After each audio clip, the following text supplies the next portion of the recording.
¿Qué tal, Agustín? Muchísimas gracias por el espacio. Saludos a la audiencia. No, gracias a vos. Sí, está a Eh, la vuelta de la esquina el problema. claro, el problema está a la vuelta de la esquina y entonces, esto de qué manera trastoca lo que se viene haciendo o lo que se está haciendo, o por el contrario, todo sigue igual? No, o sea, la verdad que esto que pasó es gravísimo y es un gran sacudón, ¿no? Me parece que estos sacudones nos hacen ver una realidad que sinceramente a veces hoy una colega me decía, nosotros estamos como el bote está inundado y nosotros con una cucharita estamos tratando de sacar el agua. En cuanto al tema de prevención y la asistencia y todo eso que se marca como faltante o como que nunca es suficiente, ¿no? Eh, Acá desde la provincia de Río Negro, bueno, se creó la agencia hace 5 años con el objetivo de tener un directivo de cada organismo de desarrollo social y la CENAF, educación, salud, seguridad y justicia, municipios y ONG, y entre todos poder ir armando una política de alcohol y drogas con un consejo consultivo donde está deporte, turismo, áreas del Ministerio de Trabajo, o sea, cosas de decir, trabajemos entre todos, esto no es de un solo organismo, no es solo salud que tiene que esperar en la guardia o en los ambulatorios la asistencia de alguien, sino que también, como a veces te presentan, bueno, pero mi hijo tiene este problema de adicciones, lo pueden resolver, lo pueden dar una mano, sí señora, y después necesita trabajo, porque en realidad el trabajo que está haciendo es con el tranza, y el tranza le paga mucho más. ¿Hay alguna posibilidad de tener otro tipo de trabajo? Bueno, o sea, a la parte sociolaboral que esto, pero también tenés mucha gente que tiene problemas, que está en una buena situación económica y también hace uso de la sustancia porque, bueno, para poder seguir rindiendo, porque, Sí, bueno, el no pago del siempre el domingo consumo está, no siempre tienen el problemas consumo, perdón, de... Mabel, no siempre el consumo está asociado a una situación No, de cierta no, carencia. A para veces todo lo nada. contrario de buen pasar Exactamente, económico. exactamente. Entonces acá no es solo de una franja, sino también, entonces ahí, en esa franja socioeconómica te encontrás con un montón de factores psicoafectivos, o sea, la persona, trauma, un montón de situaciones personales que pueden tener y que los llevan al consumo, otras por falta de conocimiento y otras fundamentalmente el tema de la oferta. Hay mucho. A la vuelta, los chicos te dicen que en menos de 2 horas, según las estadísticas de Cedronal hechas hace 5 años atrás, en menos de 24 horas saben dónde conseguir cocaína, o en menos de 2 horas saben dónde comprar marihuana. Y encima ahora, con el tema de que puedo tener la planta y es todo medicinal, o sea, ¿cómo se empieza? Con el abuso de alcohol, después el tema del consumo de marihuana, y después se va ampliando a otras cosas, ¿no? Uno siempre está en la búsqueda en cuanto si hay un malestar, hay una falta de objetivo, falta de un proyecto de vida, de un sueño, de una contención afectiva, de una guía de los adultos que le diga esto sí, esto no, esto nos preocupa, en esto nos vamos a ocupar, o sea, hay tantos factores en este tema Ahora, que planteado, lamentablemente... Mabel, perdón, planteado en esos Sí. términos parece ser como que uno va a una batalla que ya está perdida y lo único No, no, y lo no, único que no, no. falta es decir, bueno, pierdo cuánto pierdo, pierdo más, pierdo menos, lucho hasta el final, lucho hasta qué momento, ¿no? O es No, una, no, a ver. sí, viendo así tan pesimísticamente no. Es una batalla difícil, pero es necesario hacerlo por la salud de la población venidera, ¿no? De la adolescencia, poder trabajar en niños, niñas, adolescentes, poder informar, poder ayudar y estimular a esto, al proyecto de vida, al poder dar herramientas para hablar de los problemas, de poder decir que no cuando hay una masa de gente que te está diciendo, dale, probá que no te hace nada, es solo una vez y la podés manejar. O sea, con esto quiero decir que hay que trabajar en muchísimas aristas y sobre todo desnaturalizando esto, ¿no? A ver, ¿cómo sería eso? A ver, Lo que sí hoy traducímelo no eso, a ver. ¿Cómo sería o desnaturalizando eso? sea, desnaturalizando. Quiero decir, yo siempre cuento de que hace 10, no más, 20 años atrás, venían los padres asustadísimos porque le encontraron un porro en el pantalón, ¿no? Entonces ahí decía, bueno señora, pero su hijo está consumiendo también alcohol, se ha emborrachado. Sí, pero era solo cerveza, ¿no? Hoy vienen asustadísimos porque le encontraron un polvito blanco que parece cocaína. ¿Y consume marihuana? Sí, hace como 3 o 4 años y es natural. A esto voy. Ujú. A cómo se va naturalizando con esta idea de que no hace nada, que es normal. Y esto tiene mucho que ver también los medios de comunicación y el pasapalabra, que no hace nada, que es medicinal, que esto es la relación de la publicidad entre el alcohol y la diversión. O sea, no te podés no divertir si no tomás alcohol. Esta presión que hay siempre en cuanto a lo social, que es una cosa donde hay tantos intereses económicos. Cuando se trató de hacer, o se insiste, de sacar las publicidades de bebidas alcohólicas en los eventos deportivos y todo, es todo un trabajo que viene haciéndose a nivel nacional, pero hay mucha resistencia en ese sentido. Entonces, hay varias cosas que si uno quiere largar unas grandes campañas, la gente tiene que estar motivada a hacerlo, porque con esta naturalización a veces se boicotea el propio trabajo de prevención. A mí Lamentablemente, porque yo hay tengo todo. otra, digamos, otra consulta para hacer y está relacionada tal vez con algo que tengo la presunción de que no se habla tanto y es la búsqueda del placer cuando se incorporan este tipo de sustancias al organismo. Sí. ¿Esto es así? ¿No es así? ¿Por qué no aparece también digamos, en las formas de abordaje? Bueno, qué es el placer o qué es la situación esa de placer que se siente cuando se consume una sustancia de estas Eh, características? a nivel neurobiológico o sea, si vos te pones a pensar en un edificio, ¿no? En un edificio que tiene varios pisos, ponemos que en planta baja y en planta baja está todo lo que los núcleos cerebrales que tienen que ver con como un reptil, ¿no? La temperatura, cosas que tienen que ver con la sensibilidad, donde el último piso no se da cuenta de qué es lo que está sintiendo, reacciona y basta. Después vas avanzando en los extractos y tenés núcleos que están en los animales como en los seres humanos, que es un lugar que se llama centro de recompensa. Cuando este lugar es estimulado, se eleva una sustancia, un neurotransmisor que se llama dopamina, que tiene que ver con la sensación de placer y bienestar y también con la coordinación del movimiento. La dopamina se estimula tanto en los animales como en los seres humanos con comportamientos indispensables para la supervivencia, que es el comer, el hidratarse y el procrear, ¿no? Si el animal o el ser humano no se alimenta, no se hidrata, no procrea, se acaba la especie, ¿no? Entonces, Ujú. como la naturaleza, este centro, este lugar, donde estimulando y tocando este botoncito, se eleva la dopamina y da la sensación de placer. El tema es que las drogas, todas las sustancias psicoactivas, o sea, que es lo que me produce un cambio psicofísico, a mí me pone más alegre, me relaja, me da la sensación de bienestar, etcétera, ya sea del alcohol como depresor, de los psicofármacos a los estimulantes como cocaína, éxtasis, etcétera, van de una manera u otra, elevan la dopamina, ¿no?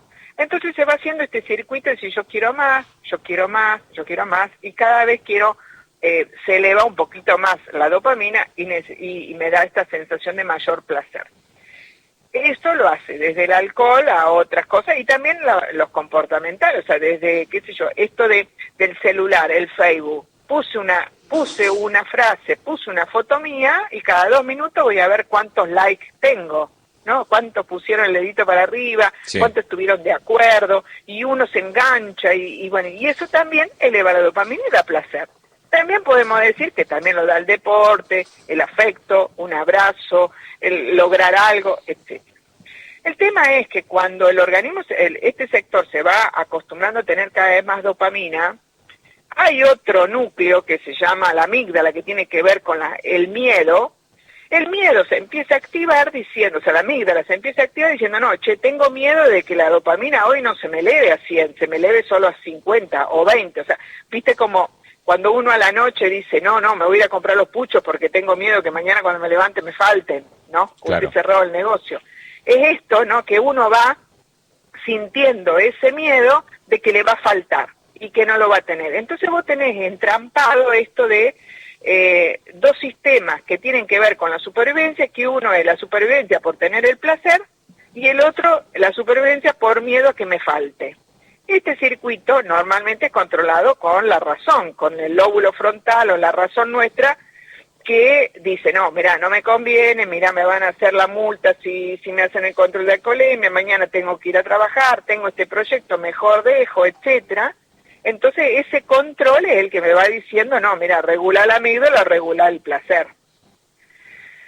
El problema es que cuando este circuito se va haciendo tan insistente, llega un momento que la persona no puede razonar. Entonces decirle que alguien ya va a tener voluntad, cuando tenga, su hijo quiere venir a ese tratamiento, no quiere, y lógico que no va a querer, ¿no? Porque la voluntad está deprimida, porque la voluntad no tiene fuerza, la voluntad no puede empujarlo o empujarla. Entonces, este es un dato importante, que toda persona que llega a un problema de adicción, donde están estos circuitos de supervivencia en funcionamiento, no tiene voluntad en la primera iniciativa, por eso tiene que empezar la familia, tiene que haber un límite, tiene que haber un jefe que diga, mira, si seguía así vas a te quedar sin trabajo, si seguía así, mira, querido, querida, yo me voy a ir de casa o vamos a tener esta... O sea, ¿por qué uno deja de fumar? Porque va al médico y dice, che, mira, el próximo infarto no la vas a pasar. Ah, no, entonces dejó de fumar. O sea, alguien me dijo, ¿y cómo yo dejé de un día para el otro? Y en una de esas, porque vos tocaste fondo y te dijiste, si yo sigo así me muero. Entonces, quiero o no, ese razonamiento, es decir, entonces al final el tocar fondo significa también otro mecanismo de supervivencia. Tengo que no escuchar estos mecanismos naturales de placer o de miedo a no tenerlo, porque si no me voy a morir lo mismo, ¿no? No sé si se entiende. Se entiende. Y ahora, ¿y cómo se aborda esto para evitar que el consumo problemático, que no deja de ser un eufemismo, se pueda contrarrestar, se pueda no solamente prevenir, sino además revertir desde lo público, desde lo policial, desde lo investigativo, desde la desarticulación de las redes de narcotráfico, actuando con el que ya incursionó en este terreno y no puede salir o no quiere salir o tiene ganas de salir y no logra cómo hacerlo? Primero, este circuito que yo estoy comentando es cuando ya han pasado muchos años, ¿no? Sí. Porque, por ejemplo, este lóbulo frontal que va madurando, termina de madurar a los 20 años. Por lo cual, hasta los 20 años, mi hijo, mi hija, adolescente, tiene muchas posibilidades, un 90% de revertir ese cuadro, porque recién está empezando, ¿no? Más allá de que su comportamiento es, quiero esto y no quiero otra cosa. Porque, bueno, tiene que ver cuánto una cuestión biológica, porque tiene una adicción que no da más, o cuánto es una cuestión adolescencial, o cuánto es que está tapando algo como un trauma, una separación de los padres, una a ver si entiendo, lo que me querés decir es que cualquier abordaje siempre es individual. Es individual, sí, o sea, llega un momento que sí, lo que pasa es que individual es dar tiempo también a que la persona vaya desintoxicándose. O sea, cuando una persona se va desintoxicando, es como una cebolla, se van abriendo capas y va a salir, y es un vaso de Pandora, cada vez salen otros problemas que estaban tan tapados que la misma persona ni sabía que los tenía. O sea, uno llega a esa situación no por casualidad, ¿no? Y en eso, una de las cosas fundamental, que es para insistir, es el tema con los padres, ¿no? Con los padres, poder trabajar que los padres se sientan fuertes, porque los padres te dicen, no, hay que internarlo, hay que encerrarlo. No, señora, pero por más que lo encerremos, se puede recuperar, se puede dar idea de qué es lo que quiere, cómo está, y poder sanar sus heridas. Pero si sale con 16 años de la internación, usted de los 16 hasta los 20 lo tiene que seguir acompañando en su desarrollo personal. Por lo cual, si usted sigue teniendo los mismos comportamientos, que le da el auto, le da la plata, le da todo lo que necesita, y no lo acompañan, que tenga un proyecto, un estudio o esto, le exigen esto, va a seguir en lo mismo. Entonces ahí la familia tiene que trabajar, y muchas veces es todo un sistema, sobre todo en los niños y adolescentes, es de decir, bueno, mira mi hijo, qué tranquilo estoy, desde que nosotros empezamos a hacer terapia como padres, mi hijo está más tranquilo, ¿no? Entonces todo un sistema que es necesario trabajar, y no es individual después para decir, bueno, vení a ver qué te pasa a vos como individuo. Pero Claro. después la persona sigue consumiendo. ¿Por qué? Porque tiene casa, techo, comida, y no le falta nada. Capaz que si tuviera que hacer otras cosas, le ocuparía tiempo, y dice, bueno, desde que tengo que hacer esto, desde que tengo que hacer lo otro, desde que me enganché en este deporte, no tengo tiempo y me olvidé de consumir, ¿no? Esto del estímulo con el otro día, haciendo la regata, un compañero ahí de 21 años me dice, a mí lo que me da el canotaje es una sensación de libertad cuando estoy en el río. Digo, ¿cómo no transmitir esto a todos los adolescentes, no? ¿Cómo no poder tener esa sensación de libertad y de placer sin necesidad de una sustancia? Creo que ahí está toda la prevención, la sensibilización y también la oferta, pero también hay que trabajar con los padres para que puedan guiar y acompañar a sus hijos. Es amplio, o sea, también es apasionante, precisamente como es tan amplio es apasionante. Claro. Mabel, y Pero no me consulto, quedo muy confuso. eh, ¿qué datos tienen respecto de cuál es el grado de incidencia en la población, en nuestra población, aquí en la región, el consumo? ¿Cuáles son los datos, es decir, de aquellos casos detectados que ustedes ya saben, que tienen la certeza porque los han detectado, ya sea porque han acudido al sistema o porque buscando ayuda, porque se ha detectado desde alguna organización y se va hacia la persona que está consumiendo? Pero ¿cuáles son los datos que nos permiten a nosotros dimensionar la magnitud que tiene el consumo de este tipo de sustancias en la población de la región? ¿O todavía es muy prematuro hablar en esos términos o No, hacer una...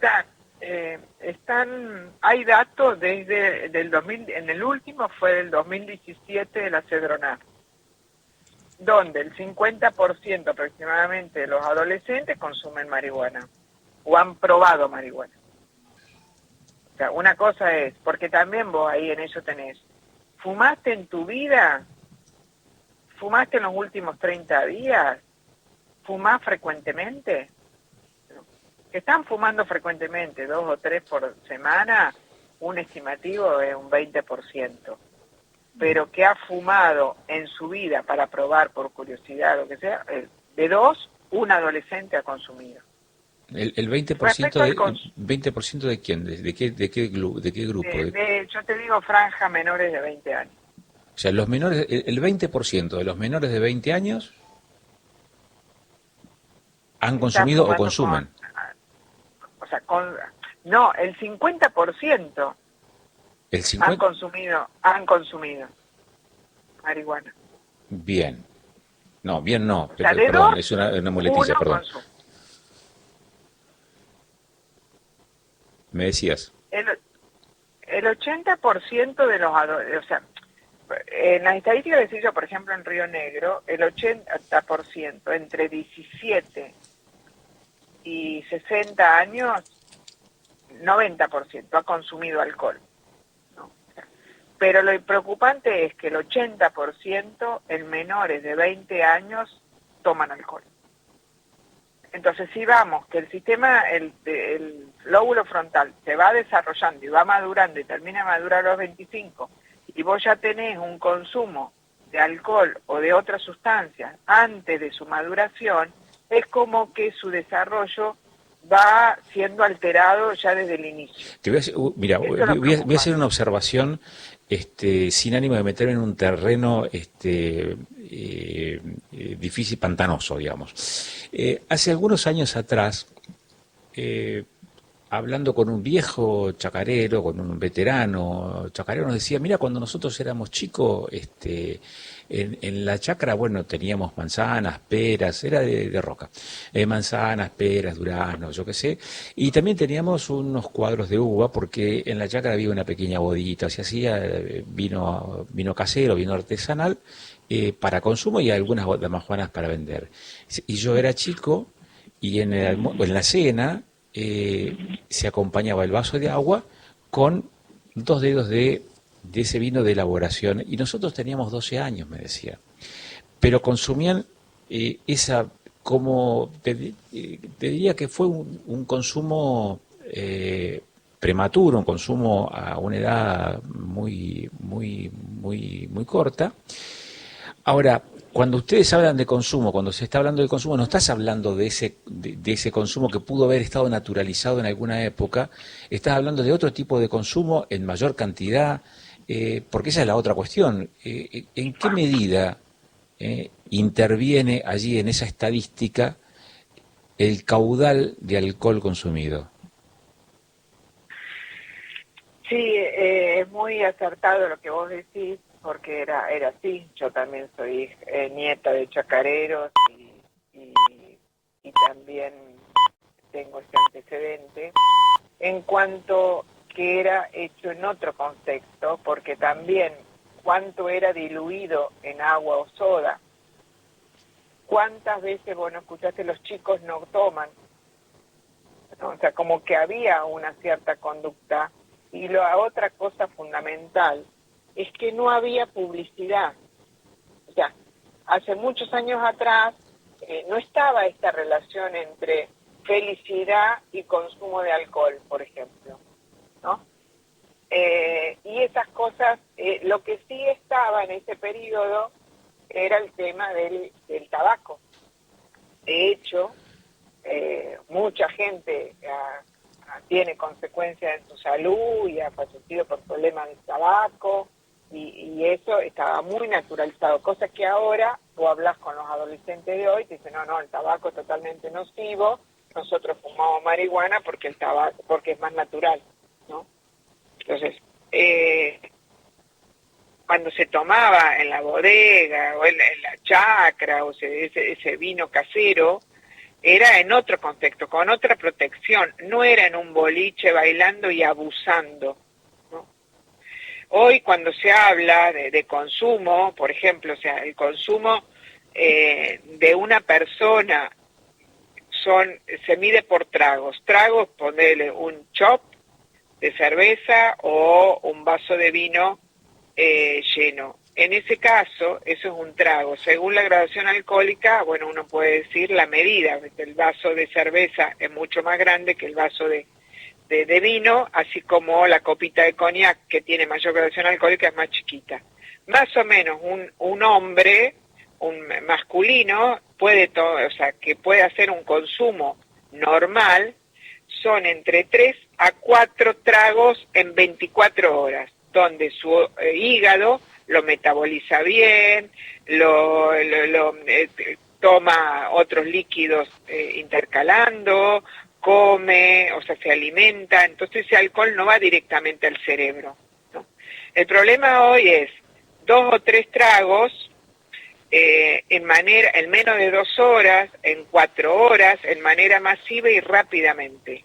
Eso es lo que va generando modificaciones y va generando una cantidad de alcohol que circula en el organismo que el hígado no alcanza a disolver. Y eso es lo que va causando daño, va llevando a la persona que en algún momento pueda, o sea, que padezca alcoholismo, ¿no? Que después, si no toma un vasito de vino a la mañana, tiene temblor, o le falta, o esto de falta el control. Yo tomo y no puedo parar. Tomo un poco, aunque me doy cuenta que después me queda con la resaca, el dolor de cabeza, no me puedo levantar, etcétera, etcétera. Cuando se encuentra delante de la bebida alcohólica en una situación social, no puede decir que no. ahí, bueno, sí, bueno, soy alcohólico o tengo algún problema con el alcohol, y si no puede decir que no, y es cuestión de replanteárselo o pensarlo. Claro. No sé si Mabel, contesto la pregunta, sí, pero no quiero... depende del contexto, Sí. depende de la sustancia, depende, hay varios aspectos en eso. Por eso también es muy difícil, porque acá no es 2 más 2 es 4. Ese, Mabel, no voy a quitarte más tiempo, hago una sola pregunta, un tanto genérica, pero una pregunta para que te tomes, no sé, para que hagas uso de tu capacidad de síntesis, en todo caso para resolverlo, no hay problema.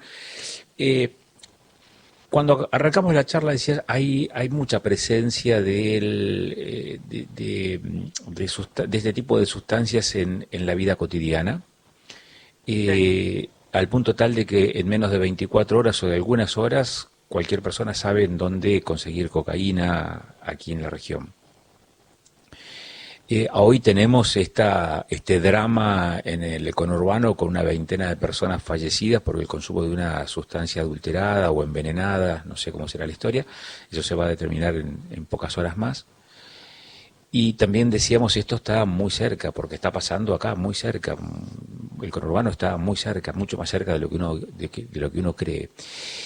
Y en esa cercanía tenemos un escenario propio de alta complejidad y también de alto consumo, de alto consumo y de provisión de este tipo de sustancias. Al Sí, mismo sí. tiempo yo observo, como periodista, que no está entre los títulos las condenas a aquellos que se dedican a la comercialización de estas sustancias y que hacen de ello no solamente un grave perjuicio para la salud de la sociedad, de la comunidad, sino también un negocio ilegal, eh, pero sobre el cual no pareciera haber un avance en la justicia. Ese punto, ese aspecto, ¿en qué medida forma parte de las preocupaciones de ustedes como autoridad, como Secretaría de Prevención de Adicciones? En realidad es mucho. Lo que pasa es que, bueno, hay tantos intereses que uno dice, si yo me sigo metiendo en esto, capaz que duro poco tiempo.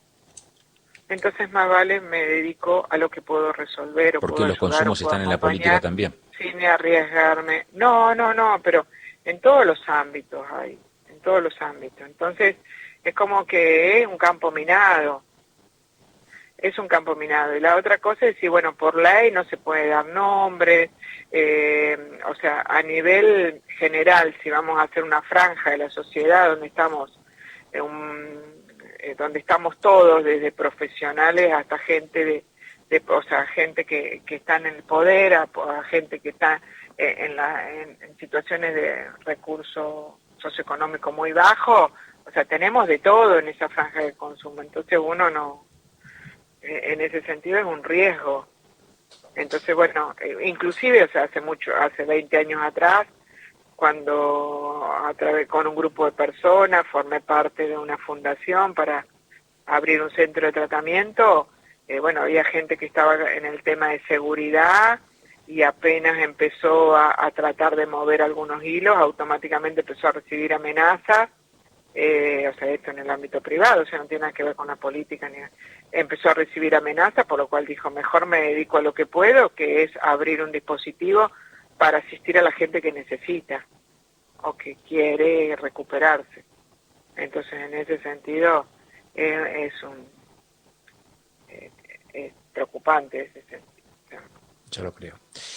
Mabel, muchas gracias por ¿Sí? estos minutos. Porque somos seres humanos y Sí, todos de una manera u otra estamos, o sea, nadie puede decir de esto es algo ileso. claro. No, lo que quiero decir fundamentalmente es que si alguien tiene algún familiar que padezca algún problema de este tipo, de consumo, de que está alterando su vida cotidiana, ya sea en trabajo, en estudio, o en estar encerrado. El tema es la gente que llega a un grado de consumo que no puede manejar, sufre muchísimo. Sufre, se angustia, se siente frustrado, frustrada, se siente discriminado. Hay muchísima condena social también ante esta situación, por lo cual no, o sea, las mujeres, hay un porcentaje igual entre mujeres y hombres, pero las mujeres con este rol de madre, de cómo es una mala madre, entonces no se anima a pedir ayuda. Entonces, a esto es desmitificar esto, o sea, sacar el estigma, eso es lo fundamental, ¿no? Porque si llega a la guardia o llega una persona que tiene un problema de adicción, todo que no está bien en su manera de presentarse a la vestimenta, y hay otra persona, se le da bolilla a la otra persona y no a esta persona que está sufriendo y que necesita ayuda. Entonces hay mucha discriminación, o sea, es hipócrita la situación en la sociedad en ese sentido, ¿no? Porque, la gente que sufre, pero por el otro lado discrimino y no doy un lugar. Entonces, esto es una enfermedad. Esto, como hablé en el punto de vista neurobiológico, no tiene que ver con la voluntad. Aparte, yo también desde la facultad, bueno, consume porque quiere. Podría dejar simplemente dejando consumir. No, no puede. Es como que uno pueda controlar su presión arterial. No, es cuestión de voluntad. Por eso te aumentó la presión y puedes tener una hemorragia cerebral. No, bajala, tenés que bajarla. No se puede. Entonces, por eso es necesario ayuda, asesoramiento. Y como generalmente el 90% de las personas que consumen, si no tienen una consecuencia, no van a solicitar tratamiento, tiene que empezar la familia. ¿Para qué? Para prevenir que no pasen estas cosas, ¿no? De haber consumido una sustancia o terminar en un accidente de tránsito. No pierdan tiempo. Claro.